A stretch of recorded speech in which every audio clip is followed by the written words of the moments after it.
Good afternoon, everyone. Welcome to the webinar. I'm so glad that you have made time today out of your busy schedule. I know you have lots going on with year-end prep and all that stuff. So I'm aware of that, and I'm super grateful that you've taken an hour to block to learn about, just some new ways that we can try to approach Giving Tuesday to inspire greater generosity. Thank you to those of you who have already sounded off in the comments.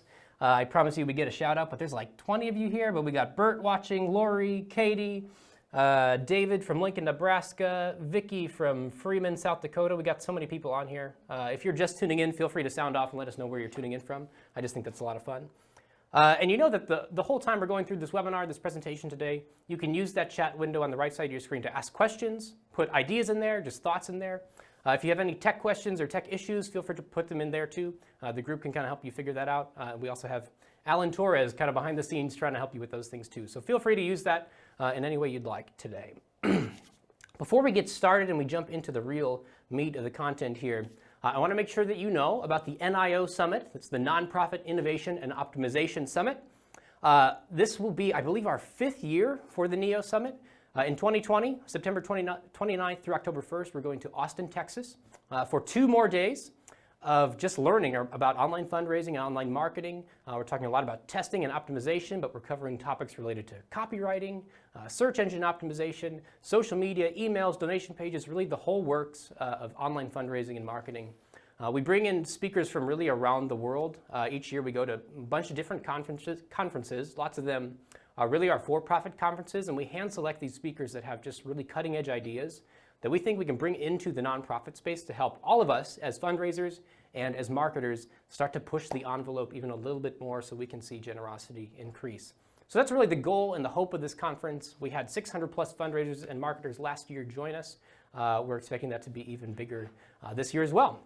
So you can learn more about the event. You can watch videos from past sessions, watch some recap videos of some of the fun and exciting networking events and things that go on at the summit. All of that at niosummit.com, where you can also get your tickets there as well. Again, that's niosummit.com. Feel free to check that out. Now, last thing before we get into the actual presentation here, I want to cover a few quick things. Several of you have asked this question, but I can confirm officially, yes, we will have a video recording of this available for you this evening. So around 5 p.m. Central Time, we'll send you a link that has the video, but also has the slides, so you'll get a copy of those, as well as some other just year-end resources that might be helpful for you as you put those final touches on your campaign. We will try to make sure we have time at the very end for some Q&A. So if you have questions, again, use that chat box on the right side of your screen. If you're on a mobile device, it should be just below the video player.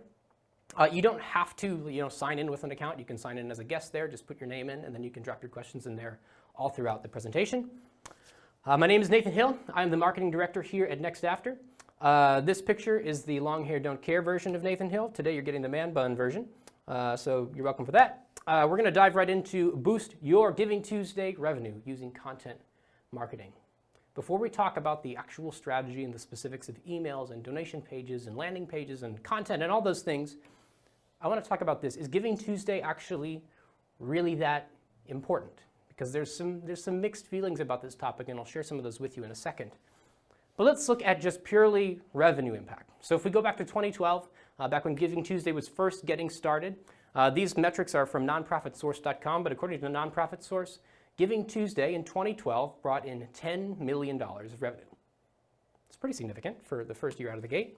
Now in 2013, the following year, that increased 177%, up to $28 million. Keep going, 2014, $45.7 million. That's another 63% increase. So you see this trend starting to build where year over year it's growing. If you jump all the way to 2018, just in that about 7-8 year span, there's a 3,600% growth rate, all the way up to $380 million in revenue being brought in on Giving Tuesday last year. So you can expect, if you look at that trend line, that's clearly going up. It's actually kind of more of an exponential curve. You can expect that in 2019, that there will be even more revenue at stake. Now, some of you may be saying, because some of you told me even in an email, and I'll show you those in a second, but some of you told me, you know what, I don't think this is for me. We're not going to participate because I think you have to have either a big social media reach or something like that. It's just not for us. Well, let's look at this. How far reaching is Giving Tuesday? Again, these are from nonprofitsource.com, but I thought these metrics were super interesting. 14.2 billion social media impressions last year on GivingTuesday related to GivingTuesday. Now, the Earth's population is about 7 billion. Obviously, impressions isn't unique people. It's the number of times something is seen. But you can be fairly confident that a majority of people, if there's 14.2 billion impressions in a day, the majority of people are hearing about GivingTuesday for sure. And there were 150 countries last year that participated in GivingTuesday. So this is not just isolated to the States or to Canada or to North America or anything like that. This is a worldwide global event, and it's growing every single year. And I share all this with you to really say this, that your donors are going to see GivingTuesday regardless of whether or not you participate. And that's important for a couple of reasons. One, really being this. Last year, we've been actually every year for the past 4 or 5 years, we've been collecting year-end emails in our aggregate donor inbox. And about a month ago, I sat down and I went through all the emails we collected in 2018, the year-end season. It was over 7,000 emails, and we analyzed those and to try to pull out a lot of different insights. But one thing that I found is that 58% of organizations sent emails and participated on GivingTuesday in 2018. The inverse of that stat is what's most interesting, because that means 42% of organizations did not participate. Despite, as we just said, everyone is going to see something about GivingTuesday on GivingTuesday. It's at that level. It's hard to ignore. It's hard to miss. So the point I want you to take away is this, that you can't expect donations on GivingTuesday if you don't ask. If you don't come to the table to participate, you can't expect someone to give to you. So you've got to be present. Now, many of you who are here likely got this email from me inviting you to this webinar today. Probably looks something like this. I mentioned I got several different responses. I want to share 3 with you. Again, these are anonymous, so I'm not throwing anyone under the bus or anything like that. But they were surprises that shocked me a little bit. So here's one. I won't read everything to you, but it says, Nathan, we're not participating this year. We have before, and it just hasn't worked. We're not interested in doing it again. Approximately 65% of our donors don't have computers or cell phones that do much. Now, I didn't drill into like all the depth of what this person's actually saying, but it sounds like they're making an assumption that their donor base, maybe their demographic, just doesn't participate in online giving. And that's a really common assumption that's really tempting to make. It's tempting to think that really just millennials or maybe Gen X and lower are the ones that are participating online and more interested in online things because it comes a little more natural. But that's actually not the case. Dunham and Company did this little study a couple years ago, and they found this, that the silent generation, just people 75 years old and older, actually gave more online donations than all other generations, not just individually, but combined in the previous 12 months. And this isn't just revenue, this is actual number of donations. Because it's pretty safe to assume that the silent generation, the boomer generation have more money to give, but this is not just revenue dollars, this is actual transactions and donations, which is pretty striking. Now, you could say, well, that's just one study, maybe they had a strange sample size or something like that. But we see the same thing hold up across other studies as well. And when we look at our specific benchmarks and revenue data and all those things, as we look at online giving across nonprofits that we've worked with, we find something very similar. In fact, people that are 65 years old or older are giving 47% of online donations. And if you just move that number back 10 years, so people that are 55 years old and older are giving 72% of online donations for this set of organizations. So we see these numbers are fairly similar across the board. And if you still don't believe me, I've got some other examples for you. This organization, people 65 and up gave almost 56% of online donations. For this one, 55% of online donations come from 65 and up people. This one, if you look at 55 and 65 and up, combined, it's about 28% of online transactions. So we see this obviously in varying capacities, but it's consistent across the board that people of an older generation, not just millennials, are actually interacting online and giving. So we can't count out our donor base just because you think you have a slightly older demographic. Most organizations do, and those people do give online. So that was one response I got. Second response I got was this: I don't think that GivingTuesday is effective unless you have a big social media presence. Now, I have good news if you're feeling similarly to this person, that this strategy that we're talking about today doesn't require you to have a big social media following. You don't have to have 10,000 or 100,000 or 1 million followers on Facebook or Twitter or whatever. We're talking about more how to activate your existing subscribers and your existing donors on GivingTuesday using content. So there's good news for you there. And then number 3 it's important for us to keep everything kind of in the right priority. So this person I kind of dug into a conversation with. They said they're not participating because after testing various strategies, GivingTuesday only brings in about $2.4 thousand for them versus other appeals that bring in upwards of $30,000. So we have to keep things in the right priority. If you've really tested all these different strategies and you've tested the one we're talking about today and you're not seeing it work, it's not worth the amount of effort you have to put into it, I would encourage you to focus first on December 31st. Especially if you're just trying to get into doing more year-end fundraising, maybe you haven't done much online in the past, I would focus first on December 31st and that last week of the year, and then on GivingTuesday. But if you're ready to start investing more in GivingTuesday, and I assume you are because you're here, we're going to talk about this 3-email strategy for GivingTuesday. There's 3 emails that we're going to put to work. We actually have this timeline of 17 emails that you can put to work in your year-end fundraising campaign. If you want to dig into all those and all the details of how to set those up, when to send them, you can check out the full certification course at courses.nextafter.com. Today, we're going to zoom in a little bit, specifically on, you guessed it, GivingTuesday, and there's 3 emails that we're going to send. If you can only send one, if you've never sent on GivingTuesday, you only have capacity to write 1 email, you can check out last month's webinar, but we're going to talk about 3 if you really want to dive into this content marketing strategy. 3 emails that you can send. So let's look at the overall timeline. What emails are you sending and when are you sending them?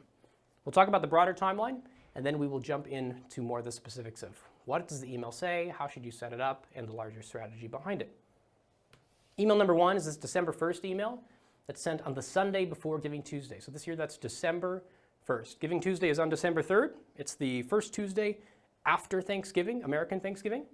The first email you're going to send is going to be 2 days before. It's almost like a bit of priming, getting people ready for GivingTuesday. Excuse me. Email number 2, sent on the morning of GivingTuesday. That's December 3rd. This is one that you can send early in the morning. Maybe it's 6 a.m., 7 a.m. You can test various send times and things like that, but early in the morning for sure. So it's one of the first things that your donor would see or potential donor would see in their inbox.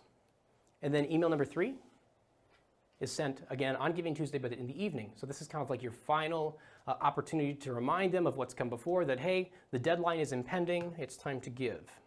That's the broader strategy, but we're going to dive into each one of these in specifics and look at the emails to send as well as the strategy going into them.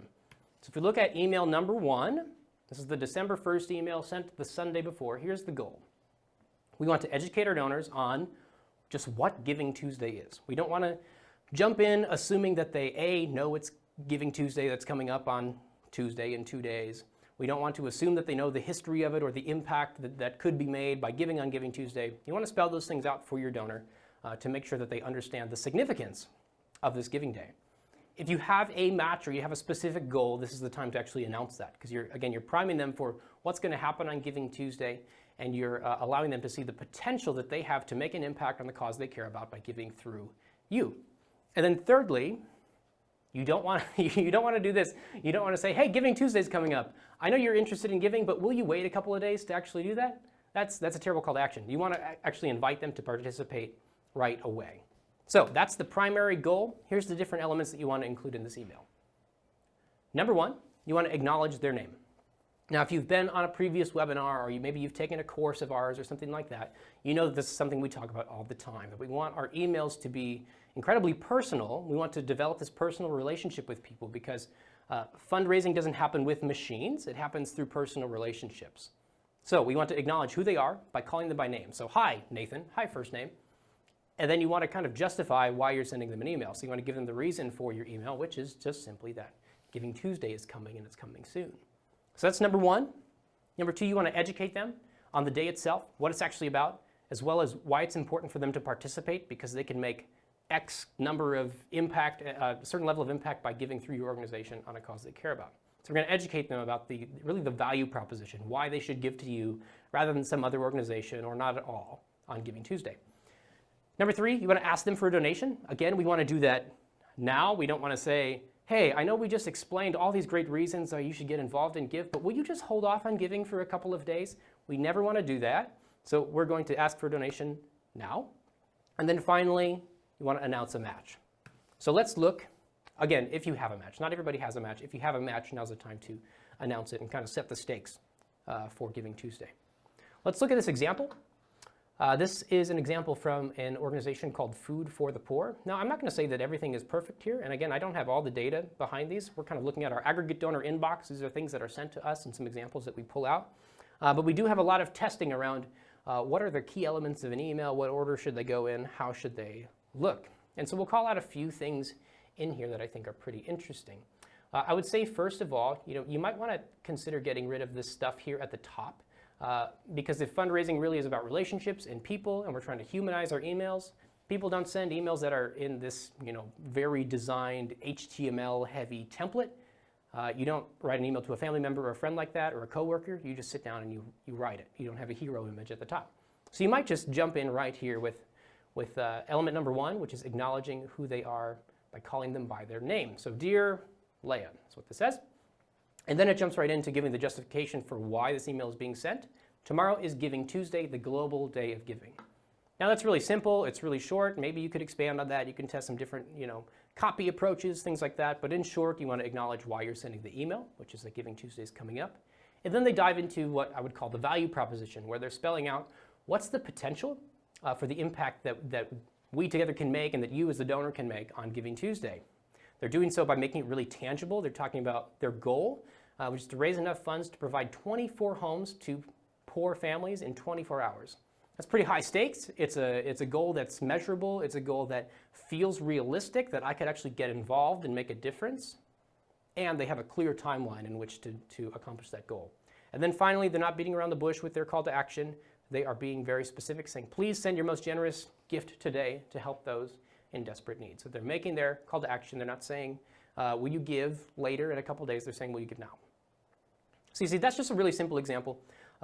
This first email and this last email are both pretty simple. We're not going to spend a ton of time diving into them. We're going to spend most of our time on this next email, email number 2. So that's email number 1.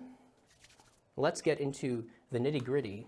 Email number 2, because this is where we're going to really see this content marketing strategy sort of fleshed out. So let's look at the goal of this email. Again, it's going to be sent on the morning of Giving Tuesday. You can send this early in the morning. Again, I'm not going to give you a specific time to send it. If you need a benchmark, maybe 6 a.m., 7 a.m., something like that. But you can test those various times if you think it might make a difference. What's most important is really the goal here, that we want to provide something free to the donor or potential donor without actually making a donation ask. And that's really critical. We're going to look at that. But number 2, we want to ask them to get the offer in exchange for their email address. If you're really savvy, you might be saying this. I have their email address. That's how I'm sending them an email. So why am I asking them for an email address? Again, I already have it. That's not necessary. We're going to look at that. We're going to come back to that at the very end of this section and look at why it's so important to ask for their email address in this process. But before we look at the specifics of the email, let's look at the larger strategy going on here. And it's really a content marketing strategy. We want to participate in Giving Tuesday ourselves by giving our potential donor something of value. So we're giving to them, and then with the expectation and the hope that they also give back to us. It's reciprocal generosity in this case. Here's what the overarching strategy looks like. We use this type of approach not just with talking to our existing email subscribers, but actually if we're looking to grow a donor base and acquire new donors, we can use the same type of strategy using advertising as well. Today we're going to look specifically at how do you use it with email as the starting point. But everything starts with an email. In that email, you're asking someone to take advantage of this free offer. You're basically giving them a gift on Giving Tuesday, something of value. That email is going to point them to an offer landing page or an email acquisition page. So this is a page where someone can come, they can read about the offer, and then they can fill out a form to download it or subscribe or whatever the offer is. There's a form to kind of complete this interaction. And then instead of sending them to just your regular old confirmation page, we're going to send people to what's called an instant donation page, where we're actually making a donation appeal on the page. We're not waiting a week to kind of put them through a welcome series first and then follow up with an email. We're actually asking them instantly and right away on the confirmation page. So again, we're getting rid of the ad. We're not going to talk about that today. We can talk about that another time. We're going to talk about how we can use the email to drive this process. And we're going to look first, instead of looking at the email in depth first, we're going to look at kind of the critical pieces that you need first in order to write the email, which is a content offer, a landing page, and an instant donation page.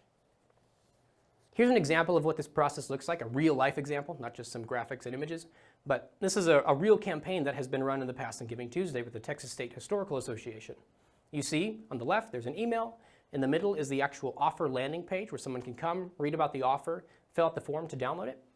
And then on the right is kind of this third step, the instant donation page. And we're going to get into some of the kind of the key elements and the key rules for crafting these pages here in just a second. But what about the offer itself? What is an email offer? Just in simple terms, it's something of value that your audience is willing to trade their email address in exchange for. One of the key words here is something of value. This isn't just some random type of subscription. It's something that someone would actually place enough value on to give you their email address in exchange for. Because we place a certain level of value on our emails. I have multiple different email addresses with different weights of value. My work email address and my main personal email address have more value to me than the third email address I use to just sign up for like random contests and things. I expect that to get kind of spammed and to be junk. So we have different even tiers of value within our emails. So our offer needs to be able to match that level of value. Some different offer types that you can consider using. Many people have ebooks, and if you don't have ebooks, they're fairly easy to create. I've yet to find an organization that doesn't have existing content that you can sort of migrate and transform into an ebook fairly easily. Some things you can look for to use are just existing articles or blog posts, maybe a video content or a podcast or something like that. You can transcribe and put that into an ebook format. But an ebook is really just a PDF. That's really all it is. Things like quizzes can be an offer as well, at least an email capture device for sure. These aren't quizzes about, what Star Wars character are you? I'm a big Star Wars nerd, which is why I use that example. Or what Harry Potter house are you most affiliated with? It's not a quiz about that. It's a quiz really about your cause that you and your donor are both invested in. So maybe it's something about, it's quizzes about statistics on poverty or homelessness in your local city or something like that. Something that's going to engage your potential donor and start to draw them in a little bit closer to your organization. Again, in exchange for an email address in that process. Petitions are a similar thing. You can read about a cause that you both care about. This donor can then fill out the petition or the pledge and sign it right there. Blog subscriptions are another offer. This would be really just signing up to get, maybe it's a series of blog posts on a certain topic, something like that. Same with the video series, just videos about a particular topic that are sent over time. Or an online course is actually a really good offer if you can create one. It's sort of utilizing all these different learning mediums between text-based content as well as articles and stories, quizzes, videos, all these things sort of packed into one. These can be really effective to help someone dig deeper into your organization. So I share these just because I want you to have sort of a variety of ideas of things you can look for to build one of these content offers. But the most important thing is that it's something that your potential donor exchanges their valuable email address for. Hope that makes sense. A couple rules to keep in mind about your offer. They need to be for your ideal donor and actually have value for them, which that makes sense. But one thing we often miss out on is that they have to be relevant to you, not you the donor, you the fundraiser and you the marketer. They have to be relevant to you and your organization. There's a reason for that. Here's an example of a free cruise. I've seen a bunch of these lately, and a free cruise is not a great offer. I'm going to say don't use this as an offer. And the reason is this, because a free cruise might have mass appeal. You might have a lot of people that are interested in signing up because I can win like this free trip and it's going to be super fun, it's going to be super great. But this doesn't help someone get to know you or your organization or the cause any better. And maybe you say, well, we sponsor the cruise, and so there's going to be lots of informational things on the cruise for the person that wins. But that's one person when you're trying to really use this as an email acquisition offer. So everybody else gets sort of left out on being drawn into the value proposition. So a free cruise is not a great offer. You want to use something more like an ebook that's really relevant both to the donor and to your organization. On top of that, what someone puts into an offer has a direct effect on what you, the organization, get back from it. What in the world does that mean? It means this. If you look at this sort of breakdown of these different types of offers, a petition only takes about 10 seconds to interact with. So you come to a page, you read, you fill out the form, you sign the petition, and then you're gone. So what else is there to do? Done deal. It takes 10 seconds. And we often see that these types of offers have about a 0.33% donor conversion rate, the likelihood of someone to become a donor afterwards, which is super low. But something like an ebook where you have to invest a little bit more time, maybe 10 minutes, maybe it's 20 minutes, maybe it's an hour, depending on the length, we see that that can actually lead to more of like a 3.11% donor conversion rate, a much higher likelihood of someone donating. And then finally, something like an online course, if someone signs up for one of those, there's a huge amount of just mental investment that has to go in and time investment to understanding the content, to learning, to going through this whole thing. And there's all throughout that process are learning more about you, your organization, your cause, how you're aligned in your mission to impact this cause. And we often see upwards of a 6% potentially donor conversion rate. So you see that the more time someone invests in your offer actually leads to a greater potential for donors and revenue. Now, if you're going to just pick one to use for your Giving Tuesday strategy, I would recommend an ebook because A, lots of organizations have them already. Maybe you do too. If you don't, that's point B. If you don't have one, they're fairly easy to create. If you have some questions about how to create those, I'm happy to talk more about that. We're not going to get into the depth of that today, but feel free to shoot me an email if you have questions about, well, how do I get started with trying to find content for an ebook? Shoot me an email, we can talk about that. That's really the offer, and it's one of the most critical parts of this whole process. The second most critical part of this whole process is the actual page where someone can download this offer, because obviously you have to have a mechanism to give them the free offer. So we have this as sort of our email acquisition template. It's a good starting place. I'm not going to say it's perfect because we are always testing, we're always optimizing, we're always coming up with new ideas that we can test to really try to figure out how we take what we already have and make it better and better and better based on what we're learning. But this, if you are just starting out, this is a great starting place because all these different elements have been tested and we have different experiments to illustrate, why put this here rather than here? Why use this messaging rather than this messaging? Let's talk about a few of the key elements of an email acquisition page. Again, this is the landing page where you're going to send someone where they can actually go through it, fill out a form, and accept your free offer. Excuse me. Number one is a headline. You have to have a headline. Here it is. Main offer headline goes here. Number two is the body text. This is the actual bulk of your page. This is the copy on your page. It also could include maybe a primary offer image up here, sort of an anchoring image to show what the offer is. Number three is a call to action and a call to action header. So you can have a bold headline that says exactly what action you're wanting someone to take.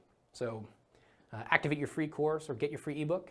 And then you have a little paragraph where you can actually expand on that call to action a little more to pack in a little more value. Next is the form. You can't just have a download page without a form. You have to have a way for someone to fill out their first name, last name, email, and actually accept your offer. So you have the form here. Supporting content goes sort of to the right of your form. And the supporting content, what this does here, these are things like testimonials or reviews, things like that are really just, if someone's going through the form and maybe they're asking questions about, what is this offer really? What am I going to get for it? They have some red flags maybe starting to go off. I'm going to give them my email address, but what am I going to get back? You have some third-party credibility indicators over here, some reviews that are just helping someone to trust your offer even more. That's your supporting content area. And then finally, you have a call to action button. This is basically the submit button, but did you know you can put other words on there besides submit? You can put words that actually imply value, like get this offer now, get this ebook now, activate your course. Things that show what's going to happen on the other end and actually imply a little more value. Plus, if you see there down at the little bottom space, there's some tiny text. In this case, it says, we take privacy seriously, so we'll carefully protect your email address. You can use that space even below the button to add in a little more value and maybe reduce some anxiety if people are asking questions like, are they going to just spam my inbox? Is my email address going to get stolen or sold somewhere and I'm going to get a bunch of spam? You can actually address that even with copy right below the button. So those are all the key different elements going on here. Let's look at 4 rules for making these elements truly effective. Now there's a lot more we could get into besides these exact elements and these 4 rules. Again, we have lots of testing on all these ideas. If you want to dive deeper, you can check out our donation and landing page course. But we're going to look at just 4 rules to keep in mind that are going to be really helpful as you craft these pages. Number 1, you don't have to be overly persuasive. You need to be clear. You need to be clear about what you're asking someone to do. You need to be clear about what the offer is, what's to be expected when you download the offer. And we'll just look at one experiment to sort of illustrate this point. So version A, it says, this is really just a headline test. It's the only real difference on this page. Version A says this, driving innovation and ideas. Versus version B, generate breakthrough ideas and create a culture of innovation. Which one do you think is more clear? Which one do you think Which one paints a better image in your head of what's going to happen next, or what the copy's going to say, or what the offer actually is? I would advocate that maybe there's some improvement that could be made to both of these, but version B definitely has a better level of clarity. Version A is pretty nebulous, driving innovation and ideas. Sounds like a tagline for a company that you don't really know what they do. It could be, maybe it's about an article or a blog or something, but it doesn't really feel actionable. Version B, though, implies a little bit more action. It has that implied you generate breakthrough ideas and create a culture of innovation. You then know, just because of the way it's worded, it's sort of driving you forward towards something that you can engage with and interact with. Again, maybe it could be clearer to talk about what the specific offer is, when you're going to get it, how you're going to get it, what it is, but it at least is a little bit of bump in clarity. And just those little changes can actually make a big difference. So this saw an 8.2% increase in emails acquired just by adding that little bit of additional clarity in the headline alone. Rule number 2, don't have a distracting design. We often say that a distracting, or if a design is too beautiful, it can be a distraction, and if a design is too ugly, it can be a disgrace. We don't want to have a distracting design. Here's a little example of what that can look like. So version A, you can see, sort of matches this template that we're talking about. It's got a headline at the top. It's got some copy explaining what the offer is. You've got some bullet points outlining some different key parts of it. You've got the form. Right next to it, you have more of a supporting image type of role showing them what the actual offer is. It fits that template mold a lot better, and it's laid out in a pretty logical thought sequence. Version B, on the other hand, honestly, if you were to go look up email acquisition template or email offer template, or if you're using one of those landing page generator type of tools, this is a really, really common template that you see that's sort of like pre-baked, or you just plug in your images and you're good to go. So this organization actually tested that type of template, wondering what impact it would make. Now, I'll give it away here. 19% decrease in emails by using this more common, standard, image-driven, design-heavy template. And there's some things going on here that I'll point out. Number one, we see this often, that if you put text over an image like this, it makes it really hard to see.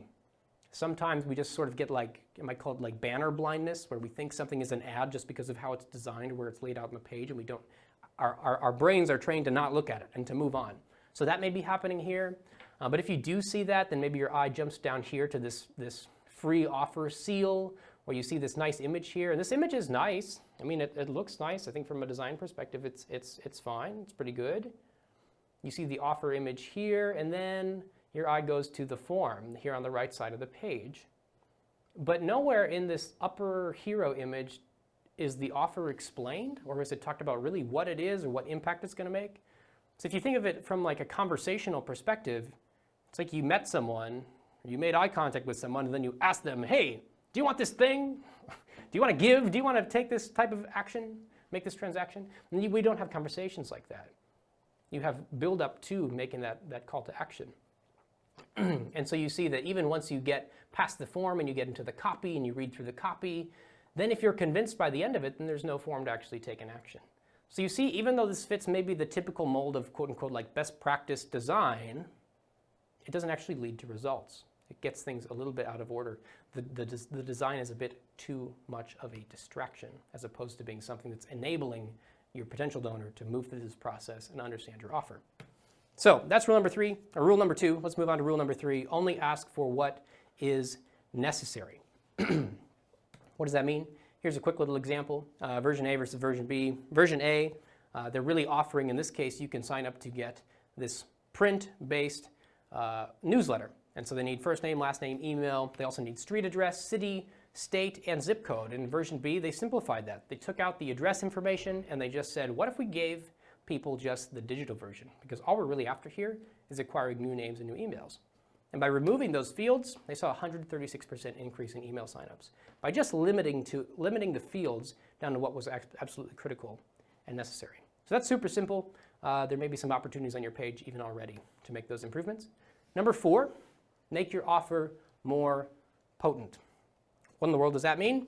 It can mean a lot of different things. It can be that supporting content area on your page where you're using testimonials or reviews, especially if it's an ebook or a course or something like that. A third-party way of saying, getting someone else to say, hey, this offer is actually really great. More or less is something creating like the bandwagon effect, especially when we talk about this experiment right here. So this is an idea called social proof. It's very simple. You've likely seen it before. Maybe you have it on your page already. Version A, on this page, this initial experiment was really just a petition type of page. You're getting someone to sign a petition. Version A, in the header, they just had the logo, and then that's it. No navigation links, no nothing, just the logo. Version B had the logo, but then it had over here on the right side the signature, number of signatures, little counter. And this is saying, letting people know the amount of people that have signed this petition before. And it's creating a little bit of the bandwagon effect here and increasing email signups by 8.4%. So you see that even just adding some of these little indicators to add something like the bandwagon effect or different ways to make your offer more potent, they're actually leading to a greater result. So that's the offer landing page. Again, there's so much more we could get into. We don't have time to go through every single little thing, but hopefully these are just getting the wheels spinning a little bit of ways you might craft this page or improve a page that you already have. Let's look next at the next step. This is the instant donation page. What in the world is an instant donation page? You may be asking. I will answer. It's not this. This is like a really typical, really stripped down, just basic confirmation page. It says, thank you, your subscription has been confirmed, you've been added to our list, and you will hear from us soon. Click here to return to the site. Maybe you have something like this on your site. Maybe you have something a little bit more robust. Maybe you have some social sharing options or things like that. This is just a typical confirmation page. An instant donation page is going to take this typical confirmation page and fully replace it. It's not an additional step after. There's not a button on your confirmation page to jump to your instant donation page. We're replacing the confirmation page with this instant donation opportunity. And it looks something like this. Here's one example of what it can look like. So you see you've still got your template type of wrapper where you've just got your logo and no links in the header. You've got a lot of text on here that's actually the value proposition. It's making the donation appeal. And then you have a form embedded on the page. Again, there's not a button to click to some separate donation option. The form is on the confirmation page, which is now the instant donation page. Let's look at 4 specific differences between the instant donation page and then what I'll call the main donation page. So if you go to your website and you're on the home page and you click in the right corner where it says donate, whatever page you land on there, that's really your main donation page. We have a whole template for what that should look like. We're going to look at some key differences between what your main donation page should look like versus how you craft your instant donation page just a little bit differently. We're going to look at 4 elements. One is the introductory message. What do you say first and how do you say it? Number 2 is the main message. So this is really the bulk of the copy on the page. How are you framing your donation ask? Number 3 is an inline premium. Do you use one? Do you not? How do you frame it? And then 4th, donation selection options. This is basically your gift array. Should you use one? How should you use one? For the introductory message, number 1, here's what you want to do. You want to confirm receipt of the free offer, and you want to do it fast. You don't want to take several paragraphs to do it. You want to do it really quickly. Here's one example where we saw this in action. If you look on the left, this is version A. The headlines really across both of these are about the same. You're now enrolled in the I Still Do online course. This is a course that's just trying to help people with their marriage. And you see in version A, basically, almost every single one of these bullets is something related to the course and what's going to happen next from like a transactional type of point of view. So course material for your first session, it will be arriving. Each week for the next 3 weeks, you'll see something more. After you finish the course, here's what's going to happen. You get the certificate. This online course is brought to you by generosity of others. And here it starts to make the turn, now at point number 4, towards making a donation appeal. Pardon me. Version B, again, same type of headline, but they're making some changes here. Basically, the only part of this that talks about the more transactional stuff is this very first little paragraph. Before you start your free course, which, by the way, will arrive in your inbox shortly, there's a few things we'd like you to know. And then each one of these points starts to make this turn towards a donation ask. It's made possible because of generous support of people like you. Here's a little bit more about our organization. Here's what happened before this course and the impact it's having, et cetera, et cetera, et cetera. And then you see at the bottom, it moves towards that donation form where someone can actually make a gift. And by getting into the value proposition and the actual donation ask faster, spending way less time talking about Here's how you're going to get the course, and here's how long it's going to take. Shortening that to just this one little paragraph, spending more time on the value proposition actually led to a 165% increase in donations. And that is a lot. That's significant.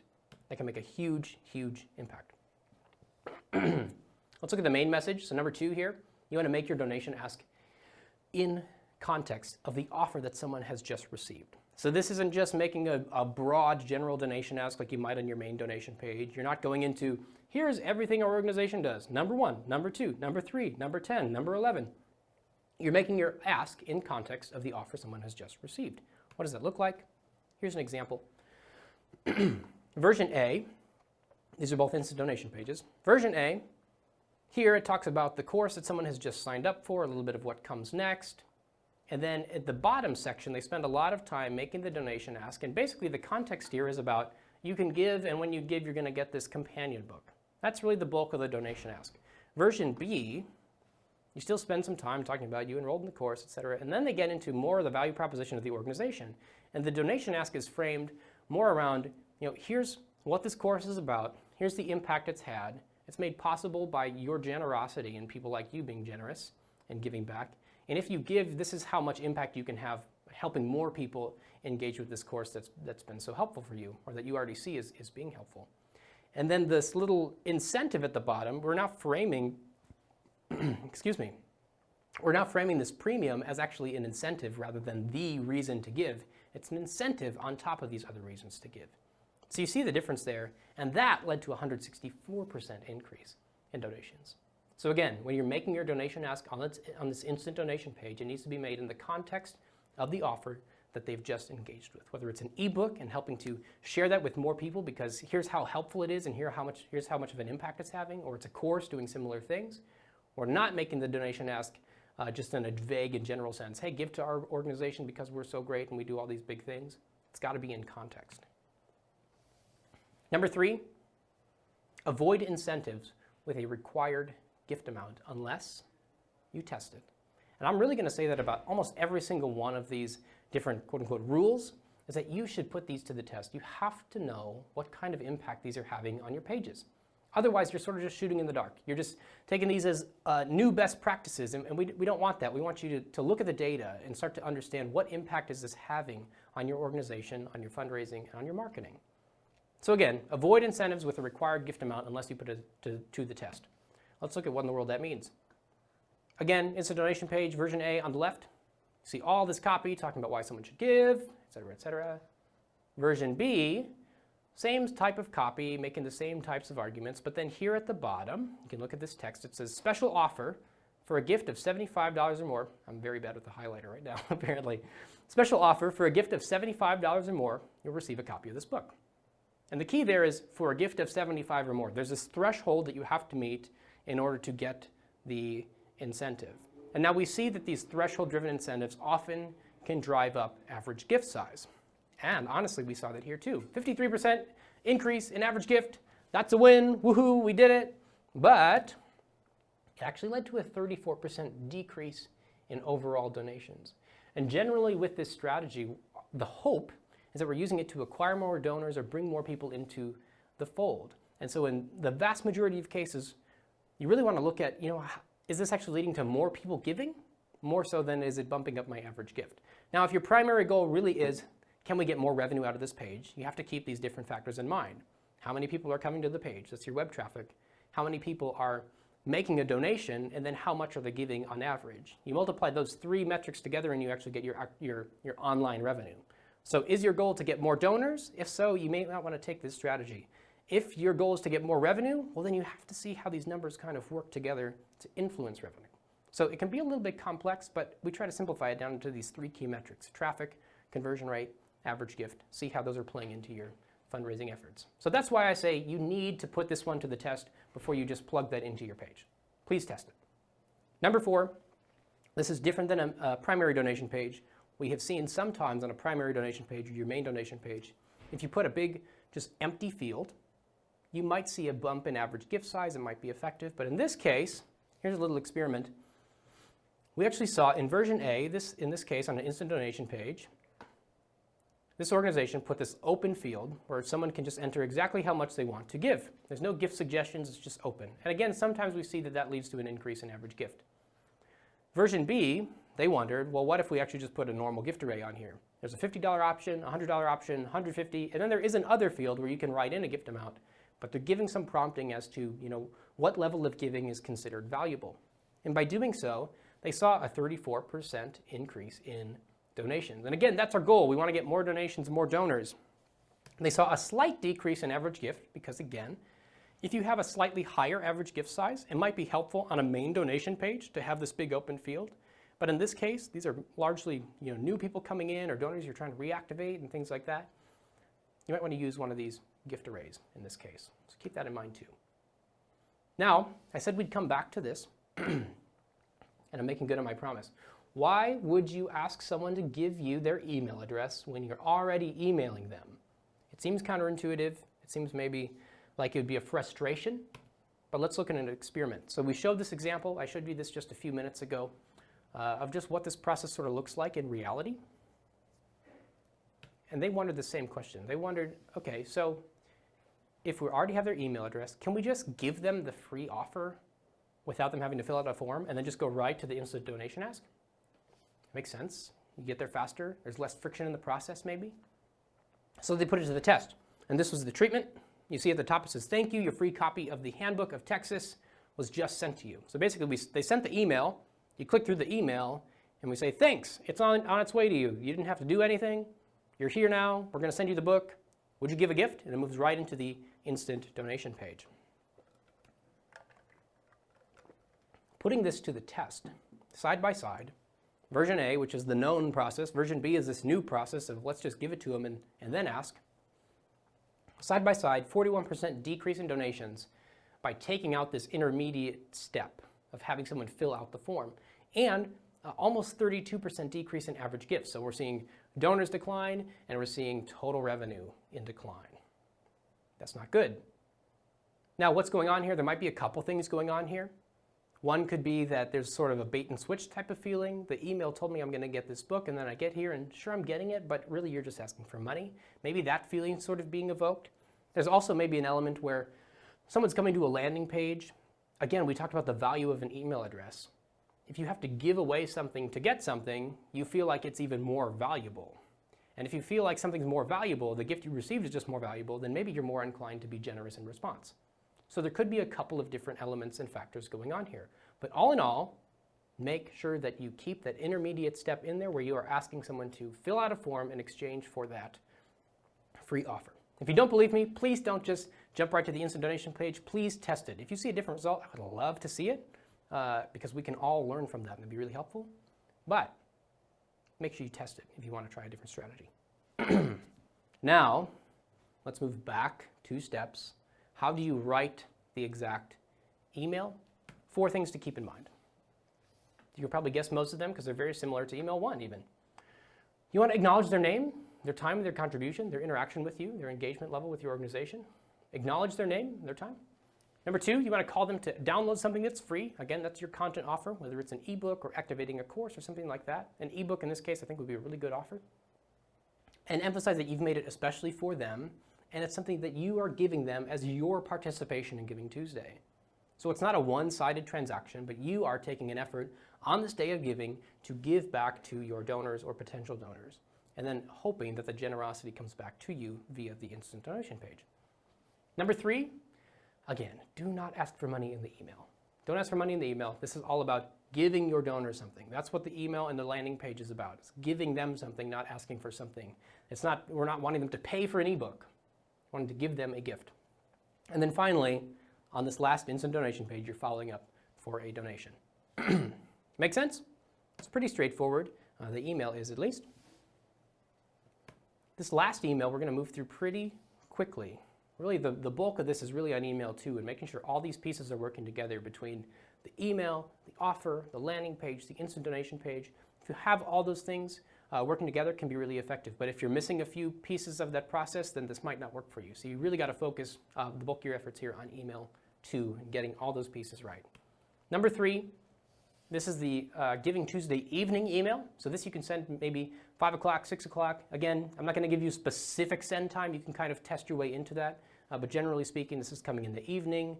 Maybe people are getting home from work or kind of getting settled in for the evening. Maybe there's more chance to look at an email and consider how much do I want to give. So it's sent around that time. The goal is this. You want to remind them that it's Giving Tuesday and how important it is. You want to, number 2, ignite urgency and ask them to donate now because there is an impending deadline. Here's your checklist. Again, you can have these different checklists down on your desk. You can print them out. I'll give you the slides, and you can just check these things off as you're writing your emails. Number 1 for this email, acknowledge who they are. In this case, it says, Dear Larry, in this example that we have on the screen. So acknowledge their name and the reason for your email, which in this case is just a reminder that, hey, it's Giving Tuesday. It's the end of the day. The deadline's getting close. Remind them of what's at stake, as well as the deadline. What's at stake is like if you have a match going on, you have a specific goal that you're trying to achieve. What's at stake on this day? And then third, you're making a direct donation ask. So let's look at this example a little bit and see how these things play out. Number 1, acknowledging their name. You see this right here, Dear Larry, hello, using the first name. You see in the second line, we've got amazing news. You can make your Giving Tuesday gift go even further starting right now. So they're justifying why they're sending. It's kind of a prompting that, hey, we're still talking about Giving Tuesday. And then they're reminding of what's at stake. This is interesting. To help us meet our ambitious goal, $250,000, our board is now going to triple match every gift made until midnight. So they almost have a new match coming in here in the evening as a further incentive to give now before the deadline. So they're reminding of the goal that's at stake and actually setting some new stakes that, hey, your gift can actually be tripled. And then finally, they make a direct donation ask. Do your part to help save the lives of vulnerable people around the world. Have 3 times the impact. Here it is. Make a Giving Tuesday donation now. Have your gift triple match. One thing to keep in mind, I don't think I said this earlier, but I'll say it now. With these calls to action, we don't want to say things like, will you stand with us? Will you help give hope today before the deadline? Because those are things we commonly say as marketers and fundraisers. They seem natural and they seem maybe less harsh than a direct donation ask. But what those do is actually create a certain level of confusion, because if I click that link that says help give hope or stand with us, I don't know what's on the other end of that. But if you're setting the expectation clearly that I'm asking you to make a gift, make a Giving Tuesday donation now, I know that there's a donation ask on the other end of that. We have several experiments. I don't have them for you because we don't have enough time to get through them. But several experiments in our library that show that if you can give a clear call to action that says exactly what you want to happen or what's going to come up on the next page, that leads to an increase in clicks and can also lead to an increase in donations. So be clear and make a direct donation ask. One other thing from this example here that's interesting too that you can try out is almost this forward type of email where you've already emailed on Sunday, you've emailed in the morning, but now you can send more of this personal forward style email and say, hey, did you get my email? It's the last chance to give for Giving Tuesday, and then sort of justify your email by saying, hey, I sent you one in the morning. Here it is. You can see more details below. So that's a strategy that you can test out for this email as well. So that's more forward style. Now, that's all 3 emails in this sort of content marketing instant donation page type of strategy. If you want to dig deeper into other year-end fundraising ideas, both things to do on your website, things to keep in mind as you write emails, as well as that 17 email timeline, again, you can jump in to certification level course at courses.nextafter.com. I mentioned up front that in the past month, I've been doing some analysis on year-end practices from 2018. And those are all collected in this book called Cut Through the Clutter. In this book, we're trying to find just new insights based on real data, based on real strategies and observations that can help you find ways to cut through the noise of this season, because there's so many, not just donation appeals, but also holiday sales and things like that that are just cluttering our inboxes. So there's some insights in here as to how you can make sure your message cuts through that and actually engage your donor in a better way. You can also find all these resources here at nextafter.com/year-end, between the course, the book, some blog posts, this webinar, last month's webinar, and you can sign up for our webinar next month, where we're going to be talking about live optimization. We're going to take some real donation pages and real emails. When you sign up for that webinar, you can submit your email or donation page. Then we're going to do our best to get through as many as we can and give real, live, real-time optimization ideas of ways that you can improve those pages and those emails during your final year-end push. So that's the goal. One more thing to remind you of, if you're interested in the NEO Summit, NIO Summit, you can learn more, get your tickets at niosummit.com. All right, it's time for questions. Now, I haven't looked at the questions yet. I'm going to pull up my screen here so that I can see those. If you have a question, feel free to send that into the chat box on the right side of your screen. I'm going to scroll through those so that I can see what questions you have, and we'll spend a few minutes here trying to answer those. And we'll try to stick around kind of as long as people are on. As long as people have questions, we're just going to stick around. So if you can stay for a few extra minutes, I'll try to get to your question. Let's see. I'm going to go from bottom to top because it looks like there's a whole bunch. Let me take a drink of water for a second. All right, here we go. Cindy Lopez says this. If doing Giving Tuesday campaign, starting a few weeks ahead of time, so does this not, what does this say? This not asking for a donation on the day apply? I'm not quite sure exactly what this question is saying. Cindy, if you can rephrase it, I'd be happy to answer it. I think basically it's asking, well, should you not send on the day? You should send on the day. If you could rephrase that question, that'd be helpful. I'll try to come back to it. Sorry about that, Cindy. Elizabeth, what are some tools that we can use to host and make these landing and donation pages? The donation page can really vary from organization to organization. Some people have really like proprietary tools, things built in-house, or they're stuck in certain systems. So I can't give you a great option there. Use your existing donation page tools to create that. There should be some level of flexibility. If you can't hit the exact template perfectly, get as close as you can and really focus on making sure your copy is value heavy, that you're making your donation ask in context. You should certainly be able to control, regardless of what tool you're using, what copy is on that page. So I'd start there first, and then if your tool will allow you to make some of these other template style changes, I would look at that next.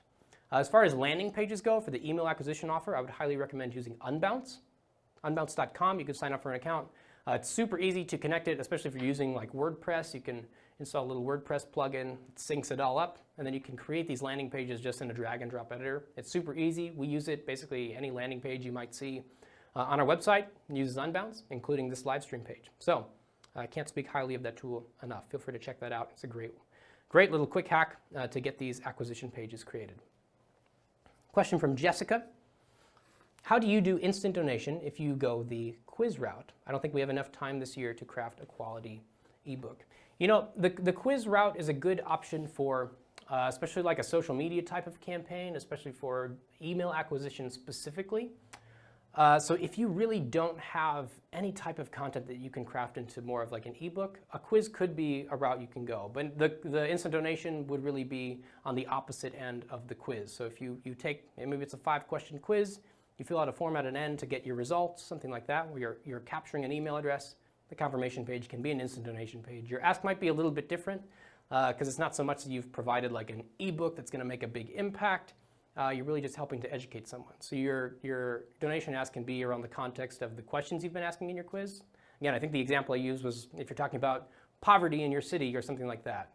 You can then pivot towards a donation ask related to these metrics that you've been quizzing people on, how you can make, your donation can go a certain length to make an impact on lifting families up or people up and improving the poverty rate, something like that. Hopefully that's helpful. Again, if you have an ebook, I would recommend focusing on that first. Question from Thomas. What are some methods for getting people to these email ask forms in the first place? Great question.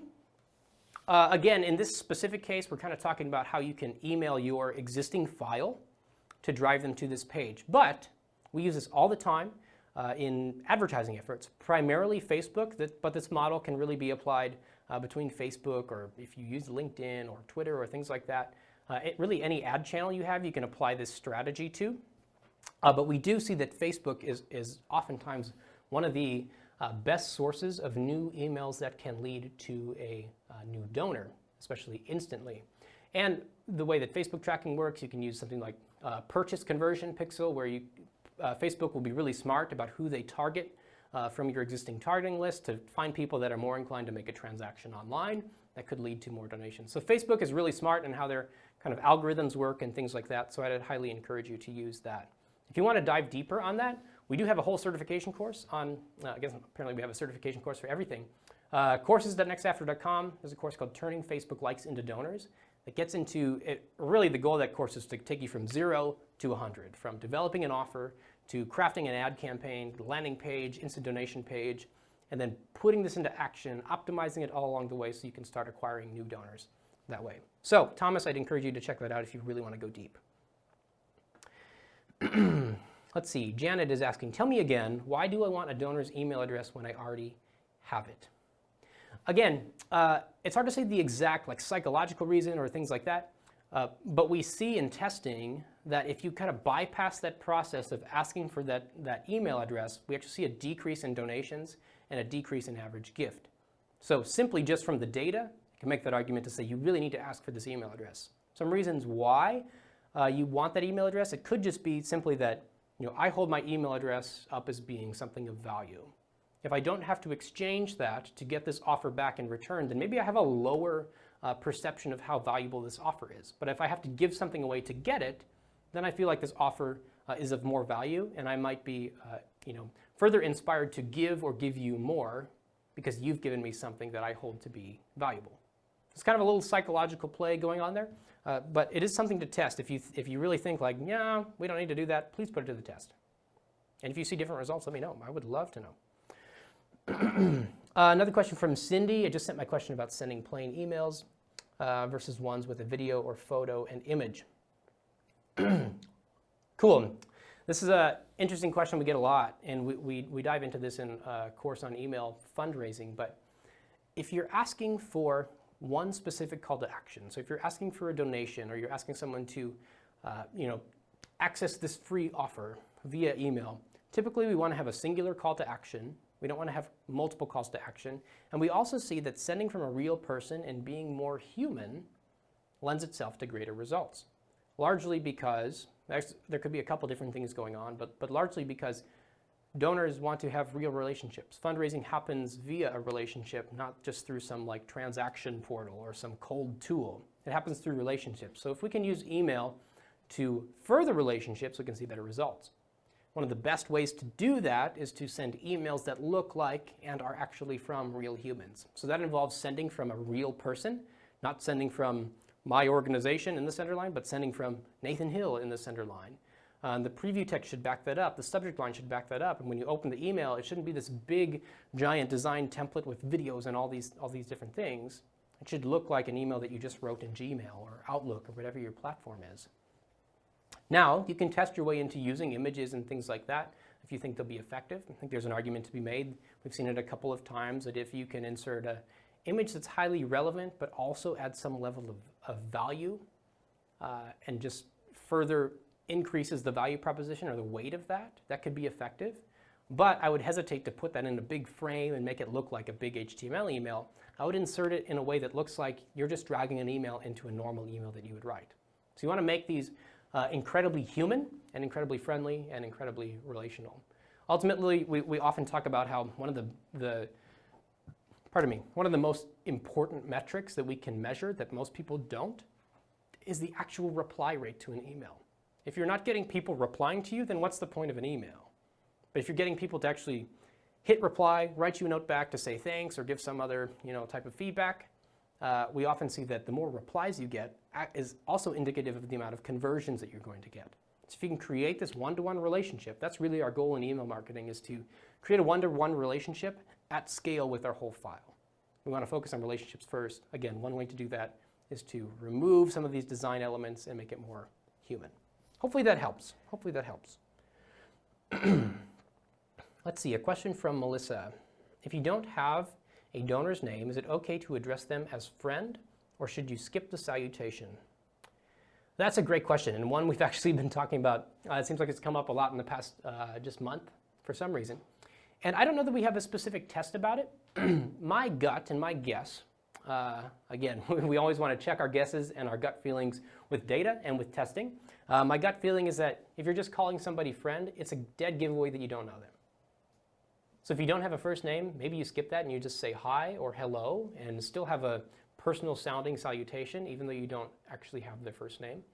And if you're not capturing first name, I would highly, highly, highly encourage you to make sure on all your forms, everywhere that you're acquiring email addresses, to make sure that you're asking for the first name at least, but probably first and last name. We do have an experiment that shows, I forget the exact percent lift, but where it's truly isolated. There's an email that just goes right into the copy and an email that says, hi, Jeff, or hi, Nathan, or hi, Susan, hi, first name, and then goes into the copy. So the only difference is that salutation with the first name. If you don't have the first name, or the test was this, adding the first name saw a huge increase in clicks. And again, I don't remember the specific number, but it's significant, and we've seen that often. So make sure that you're capturing a first name and calling them by name as much as possible. And if you don't have that first name, I would maybe stick away from these sort of dead giveaways that, hi, I don't know you, but will you give me money? So maybe just try to leave the default hi friend out of your email. Let's see. Any other questions here? I'm scrolling up and then I'll come all the way back down to any new questions. All right, it looks like they're out of questions there. Let's see, Kevin Malone. How is a quiz something of value to a donor? What are sample quiz questions? Again, in this case, the quiz is more of an example of something you could use as a email acquisition tool or offer. In this case, I'd really focus on trying to use something more like an ebook, so I would stay away from the quizzes in this case. If you do try to go the quiz route, I would be asking questions not about just kind of fun things, but about things related to your cause. Kevin, if you want to dive deeper on that, you can shoot me an email. We can talk more about it. My email is nathan@nextafter.com, so we can dive into that a little bit more if you would like to. Let's see. Your sample in this webinar was not to ask for a donation, but instead offer something on GivingTuesday if already sending emails weeks ahead of time. Would you still suggest not asking for a donation on that day?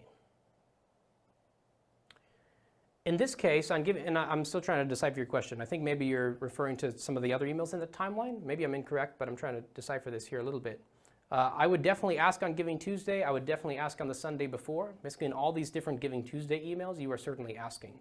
There's a strategy you can use throughout your year-end timeline or your year-end playbook, if you want to call it that, where early in the season, you might send emails that are really purely just priming and cultivation emails.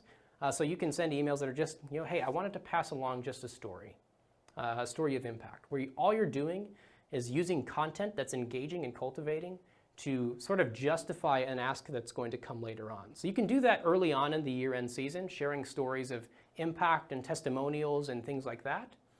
But in this case, the primary goal around GivingTuesday is to get the donation. So I would make a donation ask in each one of these. Now, if you're using cultivation early on in the season, we've seen that those cultivation efforts can actually lead to an increase in donations later on when you make your hard donation ask later on in the season. But again, for GivingTuesday, you should be asking in each one of these. Okay. Claire's saying, at this point, we don't have time to create an offer for our email recipients. Do you have an alternative recommendation for the second email? If you truly can't put together some type of content offer at this point, which is understandable, we're getting closer to GivingTuesday.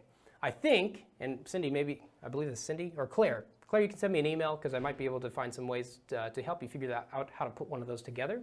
But if you really can't, you can just send a singular email on GivingTuesday. Maybe you take just a two-step approach where you kind of prime them on the Sunday before, and then you make your just straight donation ask on GivingTuesday. You can always go that route. If you do have a content offer, I think it can lead to actually some greater revenue. But again, if you don't have a content offer, you can't make a content offer type of ask. Let's see. Kevin Malone asking, what sort of content works best in an ebook? There's so much we can get into here. But oftentimes if we're trying to help an organization figure out how do you create an ebook or some type of content offer, one of the best places to look is actually in the program side of your organization. For an education type of organization, if you're in higher ed or something like that, you always are going to have some level of curriculum that you can use. If you're in anything related to like broadcast or radio or TV or some type of media, you likely are going to have articles and you're going to have audio.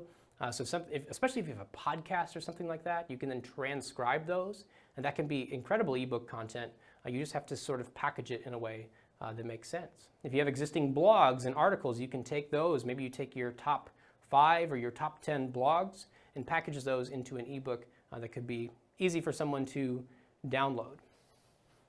Let's see.